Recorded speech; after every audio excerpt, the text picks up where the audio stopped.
Narito po ako sa pagdinig ngayon ng komite para ipagpatuloy ang aking tungkulin bilang isang mambabatas at upang lumahok sa patuloy na pagdiskubre sa katotohanan sa likod ng malalang anomalya sa public works at infrastructure sa ating bansa. Sa gitna ng investigasyon ito ay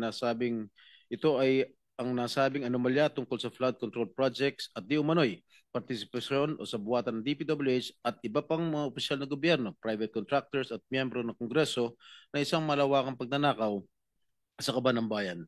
Malinaw po na dahil sa ating pagsiwalat sa mga anomalyang ito, sa kasamang palad tayo ay naging target ng hindi makatarungang atake, kahihiyan at mga bagay na purong kasinungalingan lamang. At ito ay dahil lamang sa mga paratang na isang witness, si former Assistant District Engineer Bryce Erickson Hernandez, na siya rin kilala bilang Marvin Santos de Guzman sa mga kasino kung saan siya nagsugal at naglustay ng pera ng bayan na nagkakahalaga ng daang milyong piso. Ginawa niya lahat na ito habang pinupuno niya ang kanyang sariling bulsa at pinupundahan ang kanyang marayang pamumuhay. Alam kong kahit paano ay makaka-relate po kayo sa sitwasyon na ito, Ginoong Tagapangulo, dahil kayo rin po mismo ay nakaranas na maging target way back in 2001 when a certain Ador Mawanay who was masquerading as a whistleblower ay tila nilin lang ang publiko sa kanyang maligaw at maling pahayag. Sa isang kakaibang pagbago ng kapalaran, this representation na masigasig na naghahanap at naglalantad ng katotohanan tungkol sa mga anomalyang ito ay naging puntirya ng mga kasinungalingan. Ako po ay inaakusuhan ng isang taong nahaharap mismo sa mabibigat na aligasyon. Someone whose testimony is riddled with inconsistencies and denials which cast serious doubts about his credibility. Nandito ako ngayon para harapin ang nag-aakusa sa akin at hamunin siya na ulitin at patunayan sa harap nitong Blue Ribbon Committee at sa harapan ko lahat ng kasinungalingan ng binitawan niya under oath sa House Tricom Committee hearing. Sa huling pagdinig ng Blue Ribbon na nangyari isang araw bago ang pagdinig ng Tricom, I moved to cite him in contempt. This committee, finding him indeed to be lying under oath, ordered his detention. Nandito rin ako ngayon para ipakita sa lahat ng naniniwala sa kasinungalingan ni Bryce Hernandez na talagang walang katotohanan o basihan ang kanyang di umano'y takot na may balik sa Senado. I have been a member of this institution and I have participated in many controversial investigations for so many years. Gayunpaman, wala makapagsabi na ang Senado, sino man sa mga miyembro nito, past or present, ay pinahintulutan ng sino mang witness under its watch maging threatened, intimidated, influenced o di kaya exposed sa kahit anong pisikal na panganib. I will leave for now to the chairman and other members of this committee the task of probing deeper into the credibility of Bryce Hernandez, if he still has any. His accusations against this representation and Senator Joel Villanueva and other falsehoods he dared to spread under oath into the records of the House of Representatives, yet suspiciously withheld from this committee. I do this to give Bryce Hernandez all the leeway to hang himself with his chain of lies and so as not to burden this committee with my being among his or his handlers' targets. Hindi man natin mapapaamin ang mga taong sadyang sinungaling na kahit harap-harapan mo silang kumprontahin ay magsisinungaling pa rin. Naniniwala ako na mapapalabas din natin ang katotohanan. Ang katotohanan na nagkamal ng pondo mula sa kaban ng bayan ang makatulad ni Bryce Hernandez na walang pakialam sa pagkakalugmok ng ating mga kababayan sa pinsalang dulot ng baha at kalamidad. Hindi ako matitinag ng mga kasinungalingan na naglalayong ilihis ang atensyon ng publiko mula sa katiwalaan bumabalot sa mga flood control projects. Buo ang aking loob na sa bandang huli, ang katotohanan ang mananaig at ang akusasyon laban sa akin ay malalantad bilang walang saysay na paninira. We're all seeking the truth, to exact accountability, and to safeguard the trust given to us by the Filipino people who elected us. They deserve and demand no less. Okay. I will proceed now with my questions, Mr. Chair. Tatanungin ko muna si Ms. Mina Elampar Jose. Unang-una, kanina lamang ako nabigyan po ng kopya ng inyong sinumpaang salaysay. Meron lamang akong ilang katanungan upang malaman ng taong bayan ang katotohanan sa likod ng kasinungalingan ni Bryce Hernandez laban sa akin. Okay? For the record, ano po ang kumpletong pangalan ninyo? Your Honor, if I may, can I have please a short statement? I hope you will not deduct it from my time. Oh, hindi. Kasi yung responses hindi kasama. Go ahead, please. Yes, Your Honor. Yes, I am Mina Jose, and I am appearing before this committee in my capacity, in my personal capacity, and as a representative of WJ Construction. I came before this committee with humility and respect to share the truth. First of all, I thank the committee through the leadership of our chairperson, Honorable Senator Panfilo Lacson, for giving me this opportunity to explain my side. Today, I wish to clear not only my name, but also the name of WJ Construction and those personalities who have been unfairly dragged in this controversy. I wish to clearly state first that to the best of my knowledge, Beng Ramos is not and have never been a staff of Senator Jinggoy Estrada or any senator or congressman. I have known her only as a staff of the Blue Ribbon Committee, particularly the Broom. And as far as I know, Beng is a dedicated government employee who has never been involved in any controversy, especially in this anomalous flood control projects that Ade Bryce mentioned in the congressional hearings. And as for myself, I speak from the depth of my heart that I have never engaged in any illegal activity. I have never given nor received any money from any public official or government employee, including this Mr. Bryce Hernandez. Thus, I strongly deny his accusations, the baseless and malicious accusations he threw against me and WJ Construction during the congressional hearing.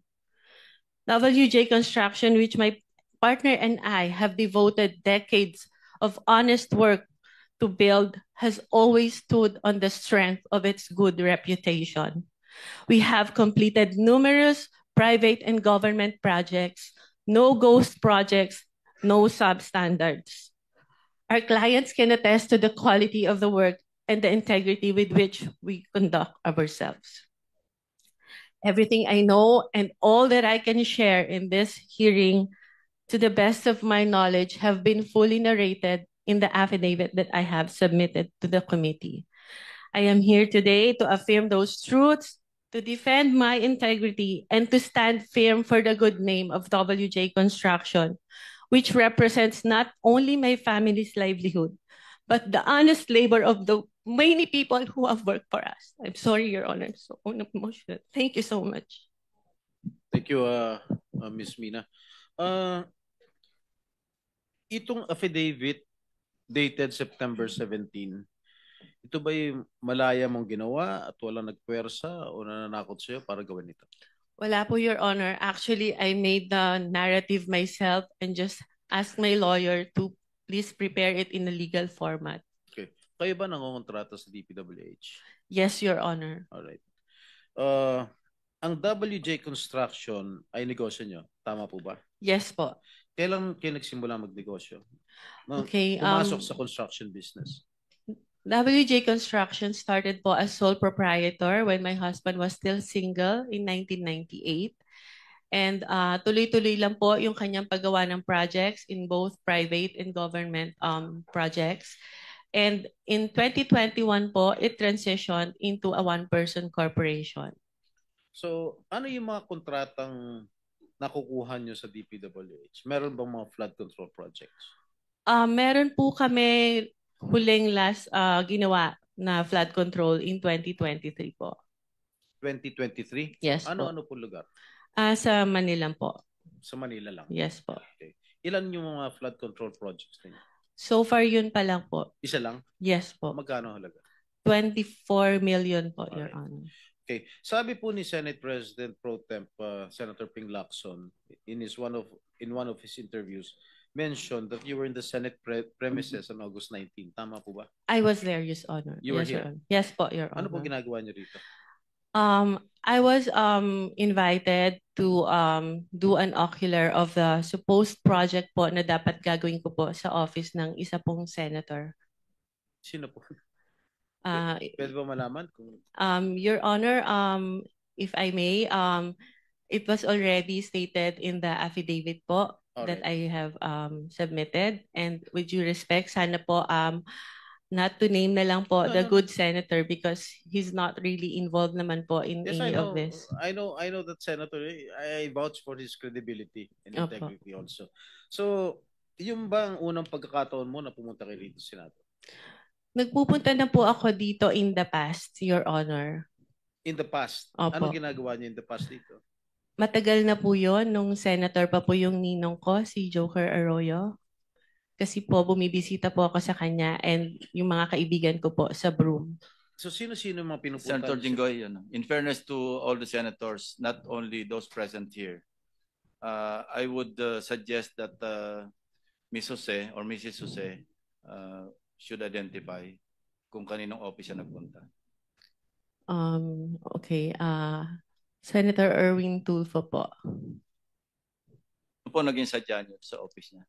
Meron po kasing problem yung terrace ni Senator Erwin na binabaha po siya lalo po pag umuulan. So ako po yung na-refer na contractor nung staff niya na kung pwede po tingnan namin gawa ng solusyon and mag-suggest po kami sa kanya. Yes, Mr. Chair. With the permission of Senator Estrada? With the permission of His Senator. name has been mentioned. I think we owe it to him. No? Mr. Chair, the only time that I learned of the Double J construction was through a staff of mine na recommended me this group to fix my veranda on the 5th floor, Mr. Chair.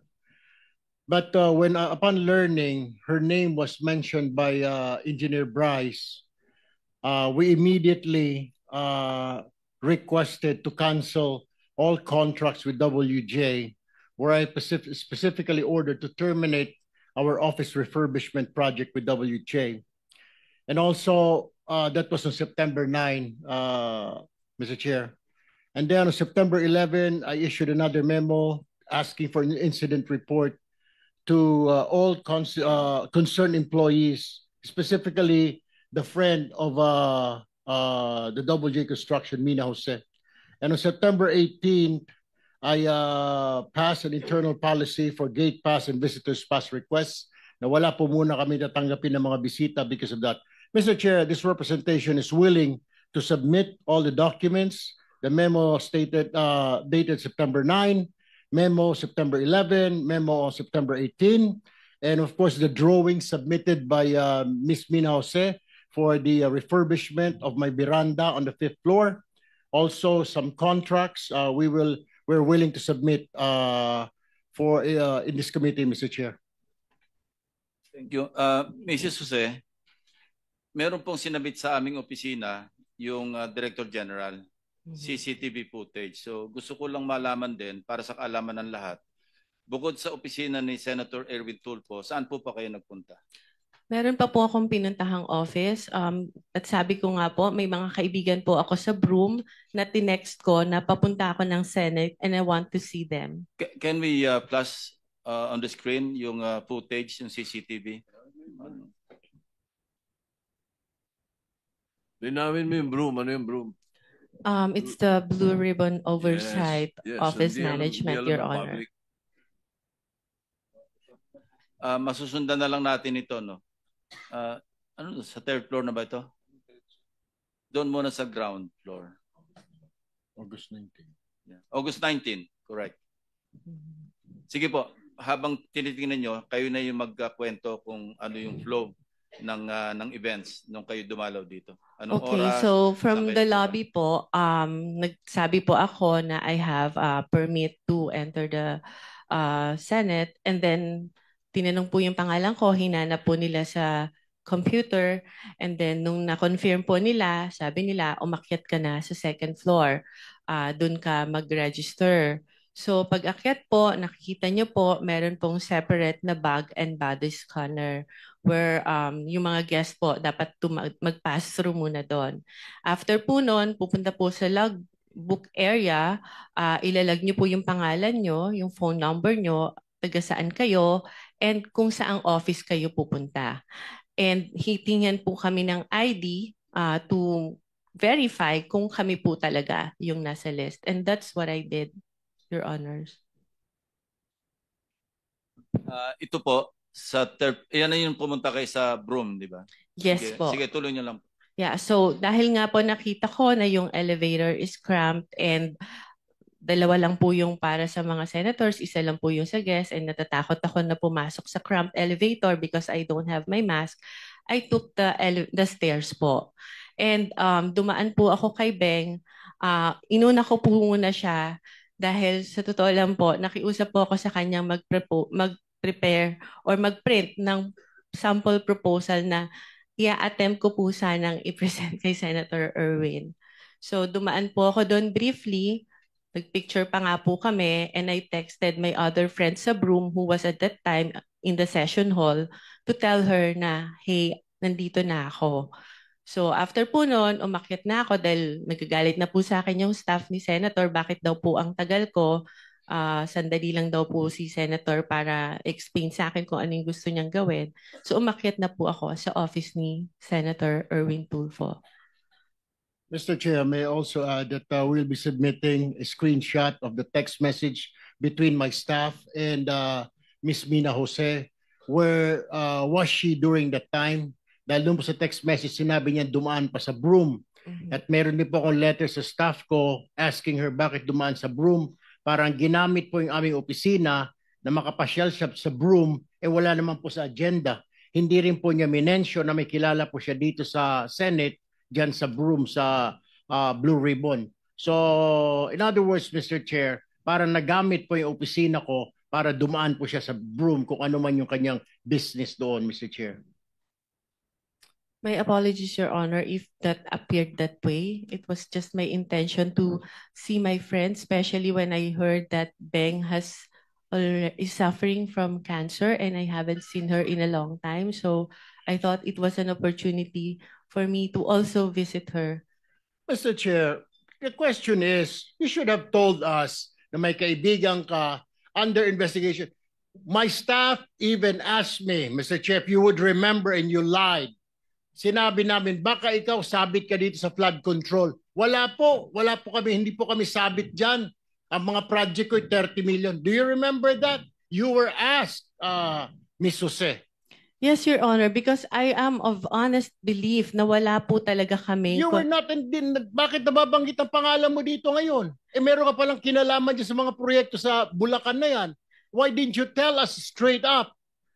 Had you told us na meron kang sabit sa mga project sa Bulacan, we wouldn't have let you step in the Senate, Ms. Jose. Your Honor, prior to the text message that was shared by Bryce, nagulat po talaga ako dahil wala po kaming pinasukang project. We never joined any bidding. We never submitted any documents. Hindi nga po Mr. Chair, sinasabi parang lumalabas na isa ka sa conduit, isa ka sa mga sabit na nagdala ng pera, something to that effect. Hindi ko naman sinasabi na kasama ka sa proyekto, pero sabit ka sa problema sa flood control. You should have told us. You should have informed my staff na pumunta ka rito na dadaan po muna ako. How hard is that to say? Pakisabi kay Senator, dadaanan ko muna yung kaibigan ko sa Broome na may sakit na cancer. Why didn't you do that, Ms. Jose, Mr. Chair? Your Honor, I don't think Senator Erwin is privy to the conversation with the staff to whom I have mentioned before. Senator Erwin, please no. I think si Bryce was the one who made that assertion. Yes, Your Honor. Implying that WJ/Beng Ramos magdadala ng obligation. Can you clarify that? Ano yung obligation na sinasabi mo? Yun po yung yung sa proponent po nung project na ibinigay po ni Boss Henry sa kanya. At yung regarding naman po dun sa pagdadala ng obligasyon, meron po akong follow-up na magpapatunay na What exactly did you mean when you said nung ano ka sa house, yung obligasyon? Ano yung obligation na yon? Pera, pera po. para kanino, lagay, ano yung context ng obligation? Pera po siya para sa proponent. Ano ibig sabihin? Lagay para sa proponent? Yung advance po. Opo. Advance yung, para yung sa parang proponent? bayad po para dahil nakuha niya yung project na yun. Mrs. Jose? Your Honor, I don't know what he was talking about because the context of that message is about giving him documents for a supposed po dahil hindi natuloy na joint venture. If I may, Your Honor, in my affidavit. Wait for a while, ano? And pag sinabi mong proponent, you were directly linking Senator Jinggoy, hindi ba? As the proponent. Ay, hindi Kasi po. minention mo yung Beng Ramos na sinabi mo, stop siya ni Senator Jinggoy. So Yes. that was the implication. Pag sinabi mong magpapadala o ipapadala yung obligation sa WJ, Beng Ramos, and then nung tinanong ka, sino si Beng Ramos, stop ni Senator Jinggoy, hindi ba? Yes po. So yun ang in-imply mo na yung obligation na sinasabi mong para sa proponent para kay Senator Jinggoy. Hindi po, Your Honor. Ano yun? Sino yung proponent ngayon? Ibang project po yung hindi po galing kay pinagdugtong mo Senator kasi Jinggoy. Anyway, sige, please continue, Mrs. Jose. If you remember po dun sa shinare niya na text message, nagpakilala lang po ako na Mina, WJ Construction, Beng Ramos, for him to know na nakuha ko po yung number niya kay Beng Ramos. And nag-usap po kami, nagpakilala ako as contractor, nagtanong po ako sa kanya kung ano po ba yung, to have an overview kung ano po yung mga projects na meron po sa kanilang district nung sinabi niya po na siya ay taga Bulacan. So, nung sinabi niya po... Ito yung thread ninyong dalawa. Sige, tuloy mo lang. Yes po. Nung sinabi niya po na mostly flood control, tinanong ko po kung ano po yung category na required nila. Ang sabi niya po, at least small A. Sabi ko po sa kanya, hindi po pala kami pwede because our flood control category is only small B. So, baka hindi na po kami tumuloy. And he suggested po na pwede pa rin naman through a joint venture agreement, which is naman po normal na kalakaran sa construction sa DPWH na if you want to participate in a project na hindi ka qualify, you can do a joint venture with a license na qualified po doon. So our agreement was that, but sa kanya po, bibigyan kita, ipapakilala kita dun sa contractor na qualified, but all the expenses, sabi niya, for the processing of the joint license agreement will be for your account. So ako naman po nag-agree, no? And yun po yung conversation namin. Nasabi ko, sige, ipapadeliver ko dyan yung mga document through my staff. And I have to know pa po kung sino yung taong kausap ko.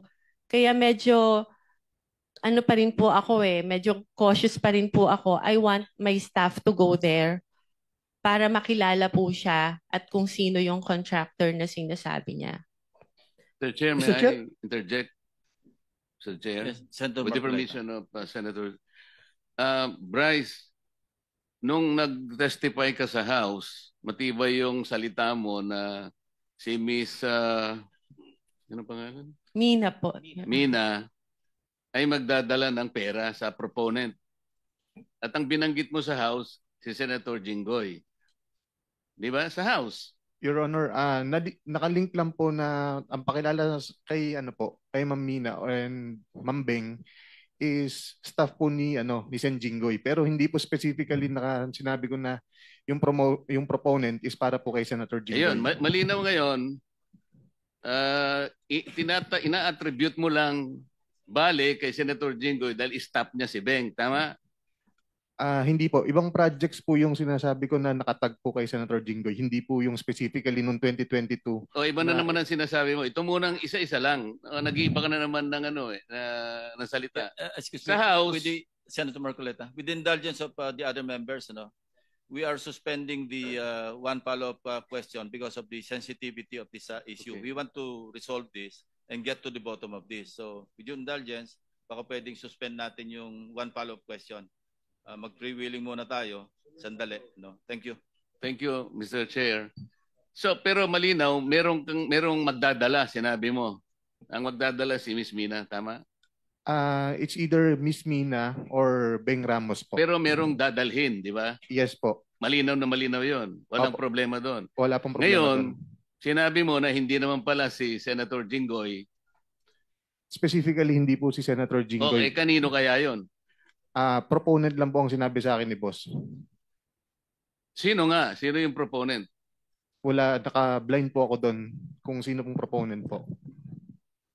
Blind siya kung sino proponent, pero nung nag-testify ka sa House, tahasan sinabi mo, ako at si Senator Joel Villanueva ang pinangalanan mo.